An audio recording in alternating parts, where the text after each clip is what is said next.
Batman Part 2 rumors are absolutely heating up. They're getting doused with fish grease. They're getting doused with fire. And I'm here to add a little bit more flames to that big old pit of fire because these rumors are too good not to talk about. Starting with number one, it has been rumored heavily, basically confirmed by Deadline, that Sebastian Stan will be playing Harvey Dent / Two-Face in the Batman Part 2, and I think this is absolutely immaculate casting. I can totally see him absolutely owning the role of not only Harvey Dent, but that coin-flipping motherfucker Two-Face. Definitely brings in the argument of, are we gonna see Two-Face as a main villain in this movie? Because Matt Reeves said that the main villain of this movie has not been done in a Batman movie before, so is he just going to be in the movie kind of like it happened in The Dark Knight? Are we going to see him go down a completely different route and he won't even be Two-Face for the majority of this movie?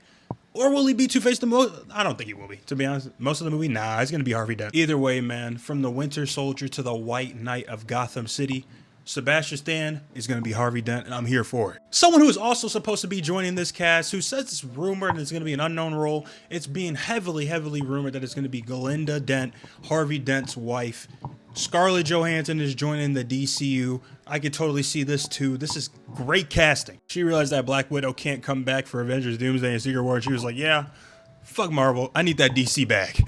I don't blame you, Scarlett. I don't blame you. Now, let's keep it a band. Scarlett Johansson is probably the biggest actress in Hollywood working to this day. So getting her to be a main character in this Batman movie, especially knowing what happens with the character of Glinda Dent, I am here for it. The cast keeps growing with major stars because Barry Keoghan, who was in the first movie and a deleted scene that was honestly amazing, it should have stayed in the movie, but I get why they deleted it. He's going to be reprising his role as the Joker, I'm guessing in a way bigger role than he was ever supposed to be in the first one. Depending on what they decide to adapt for this movie, I think either way, we're going to see him in a way bigger role than he was ever supposed to be in. I think he's going to be a main character, not the main villain or anything of that sort, but I think he's going to have a crucial role. I think we'll see him for more than, let's say, 20 minutes of screen time. And who we won't see for a single minute of screen time is Zoe Kravitz as Catwoman. She will not be returning to this movie. I mean, it makes sense when you think about it because she did leave Gotham at the end of the first movie, but at the same time, I can't be the only person who was expecting her to return for the sequel, especially what happened at the end of The Penguin with her sending a letter to Sofia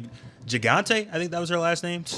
Sometimes I'll memory, y'all. Either way, maybe they're setting this up for a spin-off sequel with her and Sophia, or maybe this is going to be something that gets brought up and attacked in the Batman Part 3. Either way, Zoe Kravitz will not be returning to this movie. Someone who will be returning to this movie, though, is Colin Farrell's Oz the Penguin. He will be returning in a big and meaningful way because of how much power that he gained at the end of The Penguin. Now, by big and meaningful, I mean because of his power, his presence in Gotham City now, with everything that's gone on since the end of The Penguin. Not because he's going to have a big and powerful role, because he's already said, Colin Farrell himself, that he's not supposed to have as big of a role as he did in the first movie. But still, I think he's going to be here to, let us know where he is in the world, advance his story a little bit. He'll probably be there to advance the story of the movie too.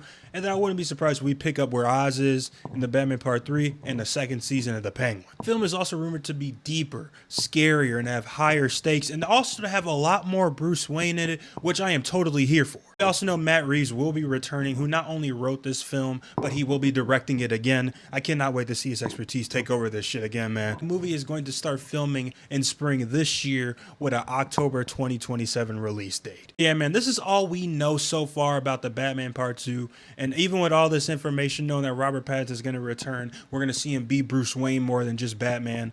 Well, a little bit more. I guarantee we're going to see more Batman than Bruce Wayne. But either way, this movie is going to line up to be one of the most epic Batman movies of all time. Now, we still don't know anything about the story. I'm sure there's going to be more casting that needs to be done. I am totally here for this movie, man. I want to know what y'all think about this, though. How do you feel about Sebastian Stan being Harvey Dent? How do you feel about Scarlett Johansson being his wife? Let's talk about it in the comments down below, man, because we got to talk about it. Simple.